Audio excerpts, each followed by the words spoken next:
વિદ્યાર્થી મિત્રો, શ્રી વૈભવલક્ષ્મી વિદ્યાલય માંડલમાં ધોરણ 11માં આપ સૌ વિદ્યાર્થીઓનું હાર્દિક સ્વાગત છે. અત્યાર સુધી ધોરણ 10માં તમે વિષયોનો ખૂબ અભ્યાસ કરીને આવ્યા. તમે જે વિષયો ભણ્યા એનાથી નવા વિષયો હવે ધોરણ 11માં તમારે ભણવાના થશે. ઘણા નવા વિષયો તમારે ભણવાના થશે. અત્યાર સુધી જે અભ્યાસ કર્યો એ તમારા માટે ગણિત, વિજ્ઞાન, સામાજિક વિજ્ઞાન આવા જે વિષયો હતા એનો અભ્યાસ કરીને આવ્યા. તો સાથે ગુજરાતી, સંસ્કૃત, અંગ્રેજી, હિન્દી આવા વિષયોનો પણ તમે અભ્યાસ કરીને આવ્યા. પણ ધોરણ 11 એ તમારા માટે એક નવી દિશા લઈને આવનારું વર્ષ છે. અત્યાર સુધી તમે એક સ્ટેજ પાર કર્યું, હવે બીજા સ્ટેજ ઉપર તમે આવ્યા છો. એટલે કે આમ જોઈએ, ભાષાની રીતે આપણે વાત કરીએ તો તમે એક આંગણું છોડીને બીજા આંગણામાં પ્રવેશ કર્યો છે. તો આ નવા આંગણામાં જ્યારે તમે આવ્યા છો ત્યારે શ્રી વૈભવલક્ષ્મી વિદ્યાલય શાળા પરિવાર વતી આપ સૌનું હાર્દિક સ્વાગત કરું છું. ધોરણ 11માં તમારે નવા વિષયોનો અભ્યાસ કરવાનો થાય છે.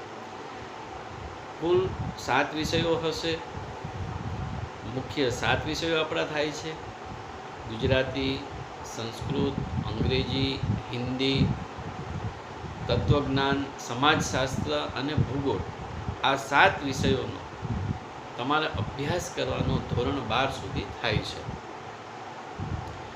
ગુજરાતી, હિન્દી, અંગ્રેજી, સંસ્કૃત આ વિષયો જે છે તે 10મા ધોરણ સુધી તમે અભ્યાસ કરીને આવ્યા છો. તો એની સામે બીજા 3 વિષયો તમારા માટે નવા છે. નવો વિષય, નવું જ્ઞાન, નવી માહિતી લઈને આ વિષયો તમારી પાસે આવે છે.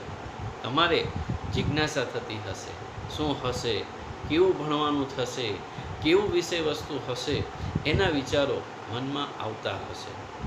આપણે જે અભ્યાસ કરવાનો થશે એ તત્વજ્ઞાન વિષય અને ભૂગોળ વિષયનો અભ્યાસ કરવાનો થશે. તત્વજ્ઞાન વિષય જે છે એની આપણે વાત કરવાની થશે. તત્વજ્ઞાન વિષય નામ તમે પહેલી વાર સાંભળ્યું હશે.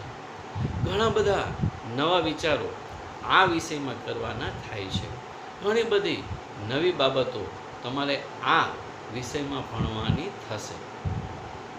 શું ભણવું, શું વિષય વસ્તુ હશે, શેને લગતી વાતો થતી હશે, એ તમારા માટે જિજ્ઞાસા પ્રેરક છે. આવી જિજ્ઞાસાઓ આપણા મનમાં હશે તો એ જિજ્ઞાસાનો ઉકેલ આપણને આ વિષય દ્વારા પણ પ્રાપ્ત થતો હોય છે. તત્વજ્ઞાન છે, જેને આપણે અંગ્રેજીમાં ફિલોસોફી તરીકે ઓળખીએ છીએ, એનો અભ્યાસ આપણે કરવાનો થાય. તો તત્વજ્ઞાનમાં શેનો અભ્યાસ? તો કે છે 1 તત્વ અને 2 જ્ઞાન. તત્વ અંગેનું જ્ઞાન એટલે આપણું આ તત્વજ્ઞાન, એમ સરળ ભાષામાં આપણે કહીએ છીએ. પણ તત્વ ખરા, પણ કયા તત્વની વાત થાય છે? કઈ તાત્વિક બાબતોનો અભ્યાસ આપણે આ તત્વજ્ઞાન વિષયમાં કરવાનો થાય? કયા તાત્વિક પ્રશ્નોની સમજ આપણને આ વિષયમાં પ્રાપ્ત થતી હોય છે? તો કે છે જીવ, જગત અને ઈશ્વર અંગેની વાત આ વિષયમાં થતી હોય છે. એટલે કે આપણી સાથે જે સંકળાયેલી બાબતો છે એનો અભ્યાસ આ આપણા વિષયમાં થતો હોય છે. જીવ છે, એક જીવાત્મા તરીકે આપણે જ્યારે છીએ ત્યારે એની વાતો, આ શરીર શેનું બનેલું છે, આ સ્થૂળ શરીર શું છે, આ સૂક્ષ્મ શરીર શું છે, આ કારણ શરીર શું છે, એની વાતો આપણે આ વિષયમાં કરવાની થાય છે. તો એ જ રીતે એક આખું જગત આપણી સમક્ષ વ્યાપ્ત થયેલું જોવા મળે છે. તો એ જગતમાં શું આવે છે, જગતની ઉત્પત્તિ કેવી રીતે થઈ, જગતની સ્થિતિ શું છે, જગતમાં પ્રકૃતિ એ શું છે, એને લગતી વાતો, એની સમજૂતી, એનું જ્ઞાન આપણને આ તત્વજ્ઞાન વિષય આપે છે. તો સાથે ઈશ્વર છે. ઈશ્વરમાં આપણે માનીએ છીએ, પરમ કૃપાળુ પરમાત્માને રોજ જે આપણે યાદ કરીએ છીએ. તો આ ઈશ્વર એ શું છે, ઈશ્વરનું સ્વરૂપ કેવું છે, ઈશ્વર સાકાર સ્વરૂપે જોવા મળે, ઈશ્વર નિરાકાર સ્વરૂપે જોવા મળે. તો આ ઈશ્વરના વિવિધ સ્વરૂપો છે. ઈશ્વર સર્વ જગ્યાએ વ્યાપ્ત છે. તો એની વાતો, એને લગતી માહિતી આપણને આ તત્વજ્ઞાન વિષયમાં મેળવવાની થતી હોય છે. તો ખૂબ સરસ માહિતી, ખૂબ સરસ વિચારો આપણને આ તત્વજ્ઞાન વિષયમાં પ્રાપ્ત થતા હોય છે. ઈશ્વર અંગેનું આપણું ચિંતન છે, ઈશ્વર અંગેની આપણી માન્યતાઓ છે. આસ્તિકવાદ જોવા મળે છે, નાસ્તિક જોવા મળે છે. ઈશ્વરમાં માને છે એ આસ્તિક છે, ઈશ્વર વિશે નથી માનતો, ઈશ્વરનો અસ્વીકાર કરે છે એ નાસ્તિક છે. એવી વાતો આપણે આ વિષયમાં પણ કરવાની થાય છે. તો સરસ મજાનો વિષય છે. નવી માહિતી આપણી પાસે આવે છે, નવા વિચારો આપણી પાસે આવે છે. આપણી પાસે જે વિચારો હતા એનાથી એક સ્ટેપ આગળ આપણને નવા વિચારો આ વિષય દ્વારા પ્રાપ્ત થતા હોય છે. તો નવો વિષય ભણવાની આપણને ખૂબ જ મજા આવશે. નવા વિચારોને આપણે સમજવાના છે. તો તત્વજ્ઞાન છે, તો એને તર્કશાસ્ત્ર પણ કહેવામાં આવે છે. તર્કશાસ્ત્ર એ શું છે? તો આપણે કહીએ છીએ કે તર્ક અને શાસ્ત્ર. તર્ક એ શું છે? તો આપણે તર્ક કરીએ છીએ, આપણે લોજિક લગાવીએ છીએ, આપણે અનુમાન કરીએ છીએ. તો આ તર્કને લગતી વાતો, તર્કના પ્રકારોની આપણે અહીંયા સમજૂતી આ વિષયમાં મેળવવાની થતી હોય છે. આપણી તાર્કિક પ્રક્રિયા જોવા મળે છે, તાર્કિક વિચારણા જોવા મળે છે. એની વાતો આ વિષયમાં પણ કરવાની થતી હોય છે. આપણે જે વિચારીએ છીએ એ મનોમન વિચારતા હોઈએ છીએ. આ મનોમન વિચારતા પ્રત્યક્ષ રીતે, શાબ્દિક રીતે આપણે જ્યારે રજૂ કરીએ છીએ ત્યારે તત્વજ્ઞાનની પરિભાષામાં બીજા નામે પણ ઓળખાય છે. એની વાતો આપણે આ વિષયમાં કરવાની થતી હોય છે. એ જ રીતે દર્શનશાસ્ત્ર રહેલા છે, વિવિધ પ્રકારના દર્શન છે. આપણને ખબર છે કે અભ્યાસ કરીને આવ્યા છીએ. 9 દર્શન રહેલા છે. બૌદ્ધ દર્શન, જૈન દર્શન, ચાર્વાક દર્શન. તો એ જ રીતે સાંખ્ય દર્શન છે, વૈશેષિક દર્શન છે, પૂર્વ મીમાંસા છે, ઉત્તર મીમાંસા છે, યોગ દર્શન છે. તો આવા દર્શનોની વાત આપણે આ વિષયમાં પણ કરવાની થતી હોય છે. તો સરસ મજાનો વિષય, નવી માહિતી લઈને આવતો આ વિષય છે. ક્યાંક નવો વિષય છે એટલે મનમાં પ્રશ્ન રહે, સંશય રહે, શું હશે, કેવું હશે. અઘરો તો વિષય નહીં હોય ને. કોઈ જ વિષય અઘરો નથી હોતો. આપણે જે મહેનત કરીએ છીએ એ જ પ્રમાણે વિષય આપણને સરળ અને કઠિન લાગતો હોય છે. તો આપણે આ વિષયને સરળ રીતે સમજવાનો છે.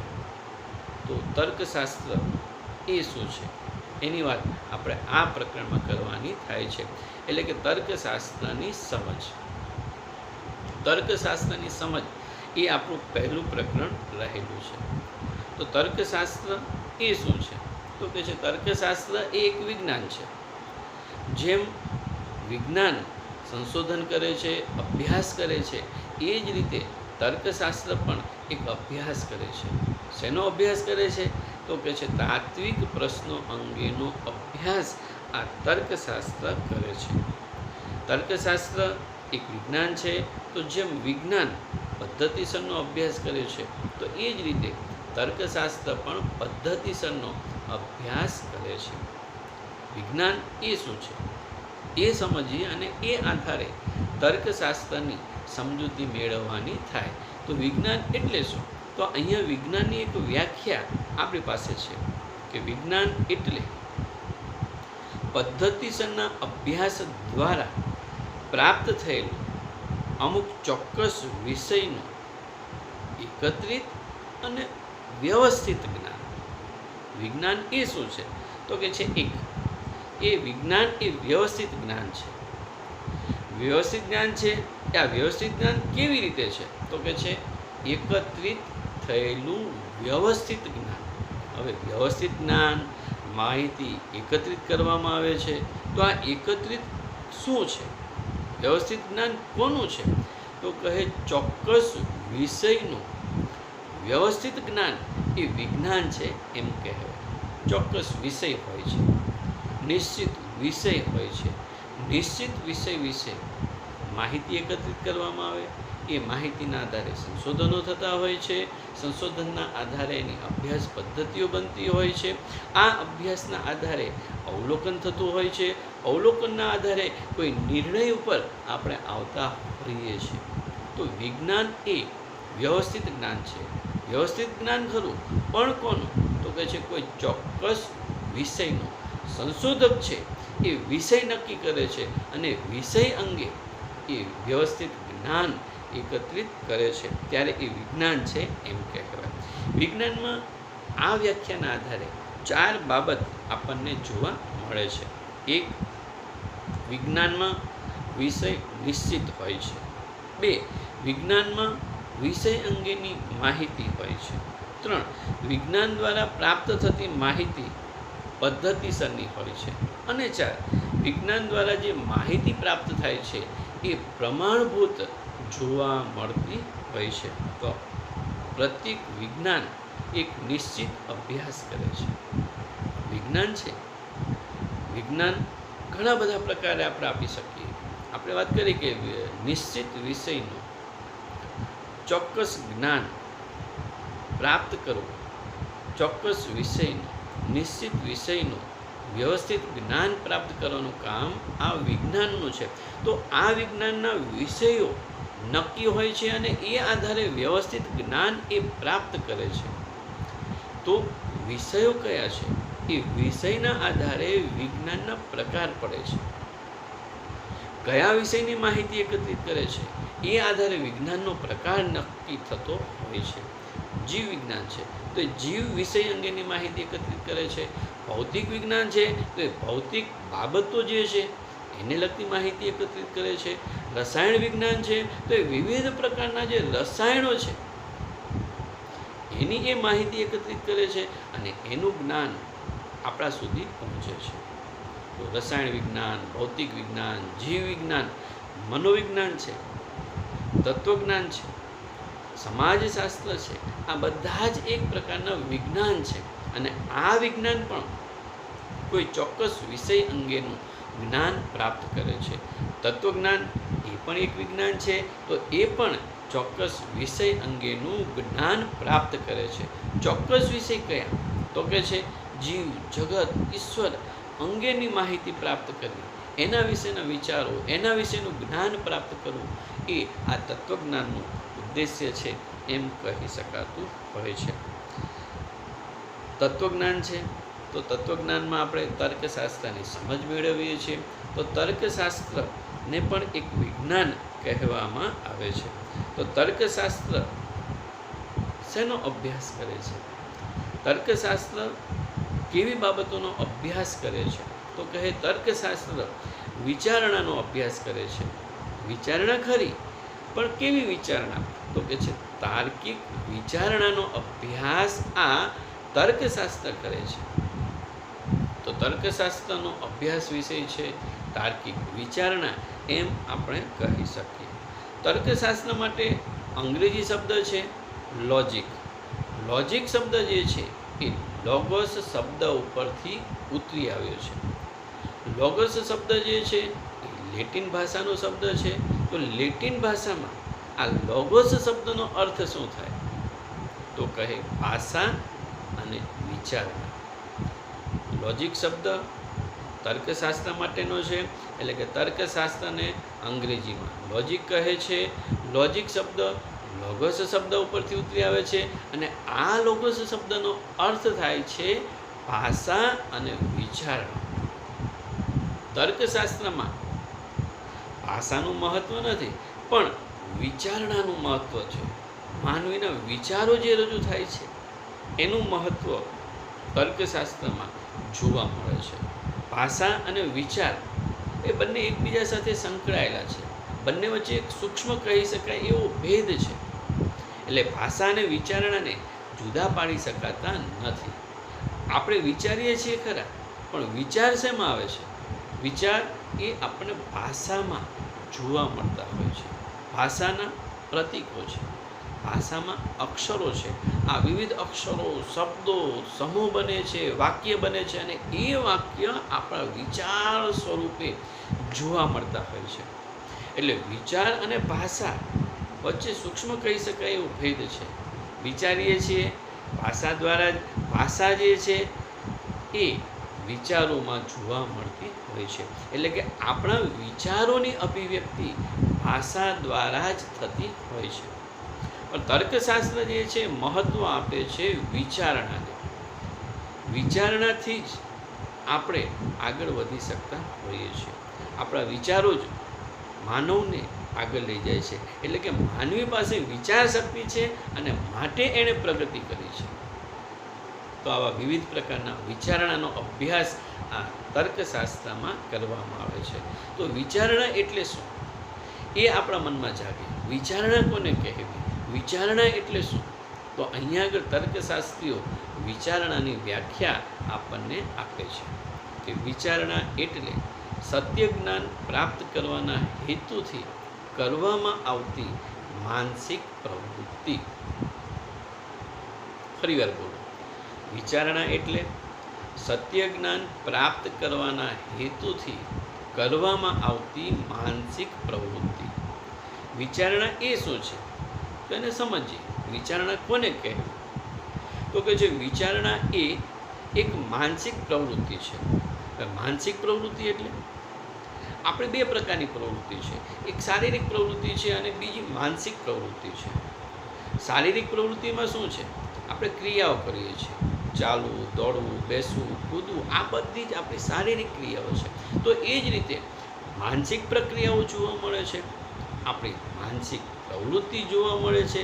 માનસિક પ્રવૃત્તિ કેવી હોય છે, કઈ કઈ છે? તો કે છે વિચારણા છે, તર્ક છે, શિક્ષણ છે, બુદ્ધિ છે, પ્રત્યક્ષીકરણ છે.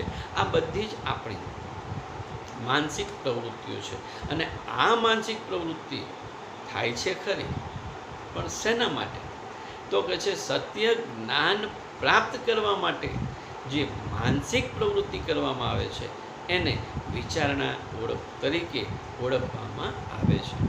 તો વિદ્યાર્થી મિત્રો, આપણે અત્યારે આટલું સમજીએ. વિજ્ઞાન એટલે શું અને વિચારણા એટલે શું. વિચારણાની આગળ વાતો હવે પછીના લેક્ચરમાં આપણે કરશું. ત્યાં સુધી તમને જે લેસન આપવામાં આવ્યું છે, તમને જે ફોટોગ્રાફ્સ મોકલવામાં આવે છે, એનો અભ્યાસ કરતા રહેશો. ખાસ કરીને આપણે ઘરે રહેવાનું થશે. ઘરે રહીએ, સલામત રહીએ. ઘરેથી બહાર જ્યારે નીકળવાનું થાય ત્યારે માસ્ક પહેરીને નીકળીએ અને બે વ્યક્તિઓ વચ્ચે યોગ્ય અંતર જાળવી રાખીએ, એ ખૂબ જ જરૂરી છે. તો આનો તત્વજ્ઞાન વિષયનો તમારે પહેલા પ્રકરણનો અભ્યાસ કરતા જવાનું થશે. પણ અત્યારે આપણે આટલો જ અભ્યાસ કરીએ છીએ. નમસ્તે.